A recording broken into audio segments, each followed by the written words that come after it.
Maurice Strong, a Canadian oil and businessman, was the president of Canada's Power Corporation, pushing the climate change agenda in the 1960s.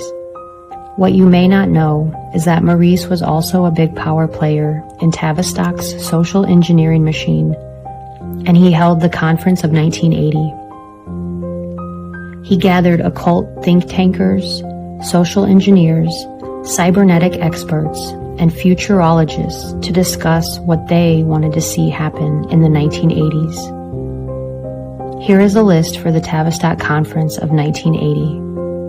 Women entering the corporate world, racially mixed breeding, the rise of Oprah Winfrey to normalize mixed marriage, youth rebellion, lesbian moms, the emergence of the fake green movement, the importance of meditation and Kabbalah to confuse Christians, the infiltration of hip-hop with gangster rap, and the New Age movement.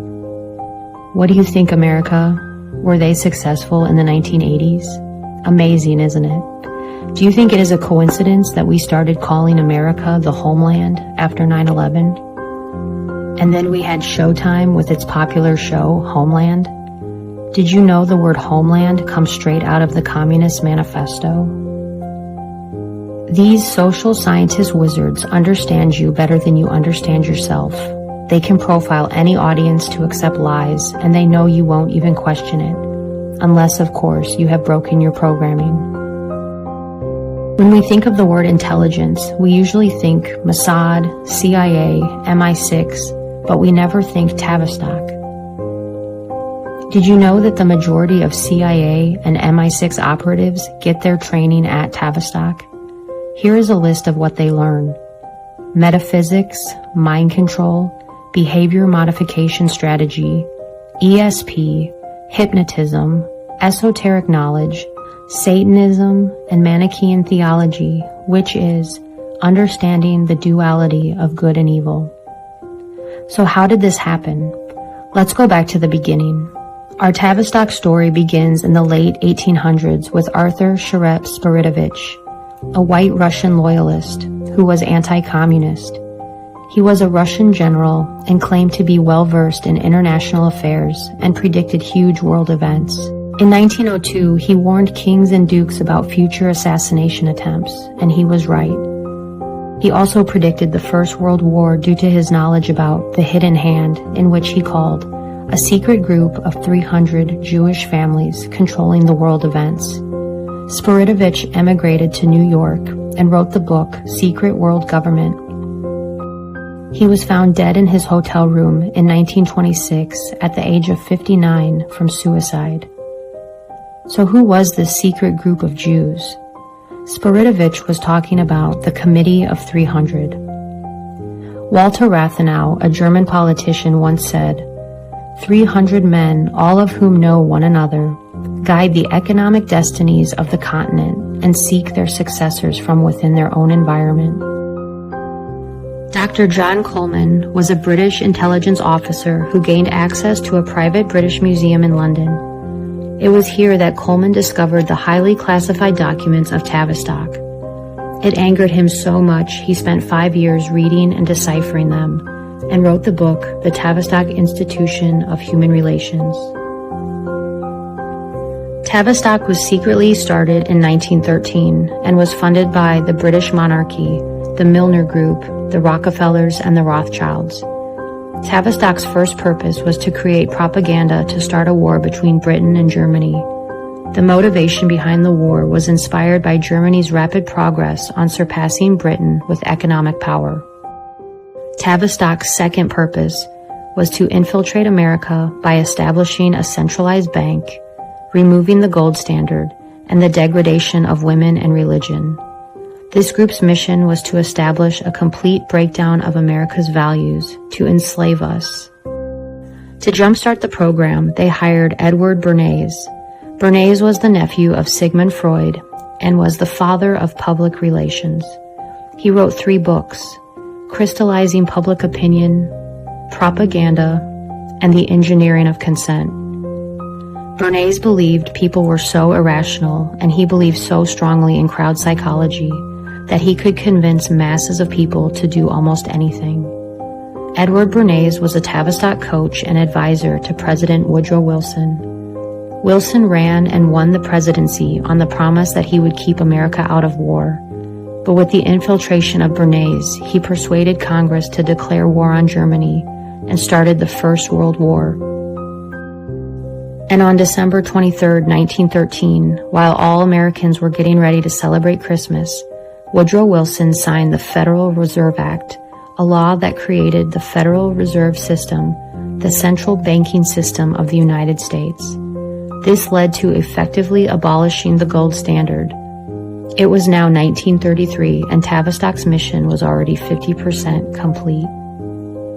The Central Bank of America was responsible for the Great Depression and the global financial crisis of 2007. The Federal Reserve violates constitutional law because their policymakers are handpicked by people behind the Federal Reserve.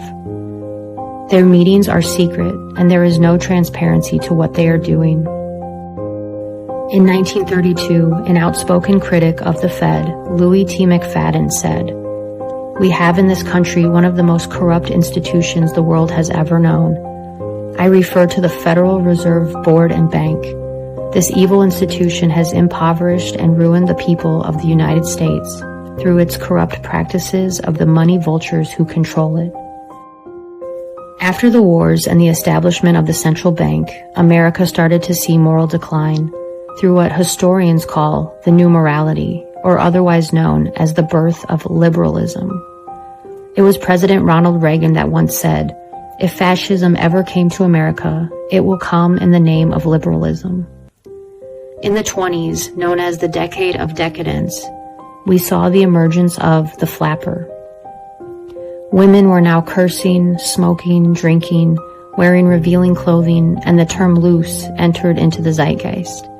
This was a cause and effect directly from advertising and Tavistock music, which was pushed from these think tanks. In the 1930s, homosexuality and lesbianism became rampant, not out of any inner or latent desires, but as a means to shock the old establishment during the Great Depression.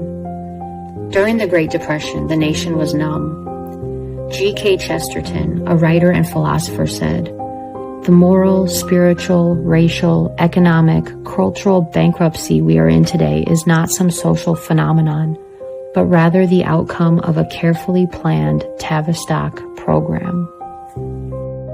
The birth of MIT, the National Institute of Mental Health, the Stanford Research Center, and Wharton School of Economics were founded by Dr. Kurt Lewin, John Rawlings Rees, and Margaret Mead, arguably the best Tavistock social engineers of all time. Believe it or not, through the minds of these leaders came the brainwashing and propaganda for World War II, Vietnam, the Korean War, the 2 Gulf Wars, and every war that followed after. According to Dr. Coleman, the best kept secret and research that came out of Tavistock is the 3-system response. The 3-system response is how the population reacts to stress resulting from a contrived situation. A contrived situation is a crisis management exercise for world leaders. During a crisis, the first response is superficiality, which is the condition that manifests when a group reacts to a threat by adopting shallow advertising and slogans, which they attempt to pass off as ideals. Because the cause of the crisis is not identified, it leaves the population confused, and this phase can last as long as the controller wants it to. The second phase is called fragmentation, in which panic strikes and social cohesion falls apart. This results in society to break up into small groups, forming different attitudes and beliefs due to media manipulation. No one is on the same page, no one is getting the truth, and people become divided and fragmented from each other. This causes civil unrest, protests, verbal fights, physical fights, all caused by humans failing to identify the cause of the crisis. The third phase is called the fantasy trip. This is what Tavistock calls dissociation. In this last phase of the PSYOP, People have been so traumatized from the false flag event that they block it out or lose interest and all hope in humanity. This dissociation causes people to allow their liberties to get taken away, which ushers in communist legislation without a fight. Julius Caesar once said, "Divide and conquer." The powers that be have been using contrived situations and false flag events to shock and traumatize the world since the beginning of time. The JFK assassination, Waco, the O.J. Simpson car chase, Columbine, 9/11, Sandy Hook, the Las Vegas shooting, and don't even get me started on crisis actors. You can research that one. Do you think all of these shootings at schools and post offices, churches, concerts, and shopping malls were all just coincidence? According to Dr. Coleman, they were carried out by mind-controlled subjects who were carefully profiled, sought after, and put on dangerous mood-altering drugs like Ritalin, and controlled by DARPA computer programmers. Remember the national story about Molly Tibbetts, the jogger who disappeared for a month and was found dead in a cornfield from Iowa? At first, her alleged killer said he heard voices in his head, and the media had a heyday with him saying that. Now you cannot find that anywhere on the internet. Did you know Molly Tibbetts' dad was an architect for the Clinton Foundation? He actually designed the orphanages in Haiti. Also, do a quick internet search of killers who hear voices, and it is astonishing. I also recommend the book Programmed to Kill by David McGowan. When I think about what has happened to women in America, it is easy to see how it has been done in hindsight. From the flappers to pornography, we can see that Tavistock is really good at what they do. Remember 50 Shades of Grey? This was another mind control experiment that you could do in your own bedroom. The pain and fear that comes with sadomasochistic sex causes the brain to flow the blood away from its executive decision-making areas, the frontal cortex, which results in an altered state of consciousness in both the giver and the receiver, like doing cocaine. Do you ever wonder why certain books or movies get propped up?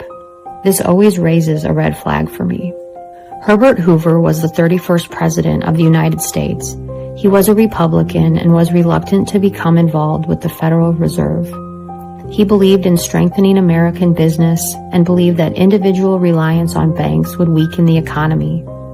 There is speculation from Coleman that his reluctance caused the stock market crash of 1929, which led America into the Great Depression, as a punishment to him and the American people. Sounds like history definitely repeats itself. Tavistock engineered the Cuban Missile Crisis as an attempt to sell the FEMA program to JFK. It was another rejection by a president, and Kennedy died that same year.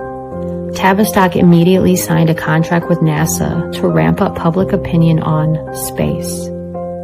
Ronald Reagan was another president who was reluctant to fall in line and had an assassination attempt on him.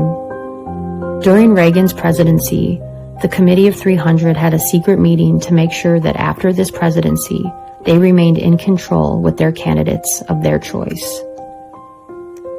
So who was next? George Herbert Walker Bush. He was the former director of the CIA and vice president to Reagan. He was a member of Skull and Bones and was married to Barbara Bush, who keeps fetuses in jars in her home, and who is allegedly Aleister Crowley's daughter by a striking resemblance. Bush gave the famous New World Order speech following the Gulf War of '91. Next, we had a Rhodes Scholar, Bill Clinton, and then George W. Bush, and then Obama. With these presidents comes more social engineering, more false flags, and more corruption at the highest levels. John Coleman said, "We have been brainwashed into believing that communism is the greatest danger we Americans are facing. This is simply not so. The greatest danger arises from the mass of traitors in our midst. Our Constitution warns us to be watchful of the enemy within our own gates. These enemies are servants of the Committee of 300 who occupy the highest positions within our government structure. The United States is where we must begin our fight to turn back the tide, threatening to engulf us, and where we must meet and defeat these internal conspirators. Trump campaigned hard, and one of his messages was, "Drain the swamp." This is exactly what he was talking about. He wants to remove the evil from within the government. Out of all the presidents, Trump has been the most difficult for Tavistock. He was discussed in a couple of Tavistock journals written by James McKay, the director for Tavistock Coaching. In 2016, he expressed concern that based on Trump's personality, he would be very difficult to coach. And in 2018, he discussed how Trump is like a trickster. Is this a confession that Trump hasn't fallen in line, but has been steps ahead of the committee? Another modern goal of the Committee of 300 is the emergence of the technotronic era. In the book, Between Two Ages by Brzezinski, he says, the technotronic era involves the gradual appearance of a more controlled society. Such a society would be dominated by an elite, unrestrained by traditional values. Soon it will be possible to assert almost continuous surveillance over every citizen and maintain up-to-date complete files containing even the most personal information about the citizen. These files will be subject to instantaneous retrieval by the authorities. That's creepy. And who is his daughter? Mika Brzezinski, the talk show host on Morning Joe with Joe Scarborough. This is the guy Trump accused of murdering one of his staffers. The book by Brzezinski also discussed future human cloning and robotoids, people who acted like people and who seemed to be people, but were not people. There are psyops within psyops. Disinformation is everywhere. Corrupt people run amok in our government. This is Tavistock. Today, people are still distracted with what the elite call the bread and circuses. Baseball, football, endless Hollywood, and Social Security. Nothing has changed. The program is so good. If you were to try to explain this to somebody, they would think you are crazy. That is how good the programming is. Because after all, if you don't program your mind, someone will program it for you. And it makes me remember the Tavistock whistleblower, Spiritovich, the man who took his own life at the age of 59. Or did he? Did he know too much? In 2020, looking back, it seems to me that he knew a lot. I will leave you with that to do your own critical thinking. Until then, stay safe out there and don't stop questioning the world around you.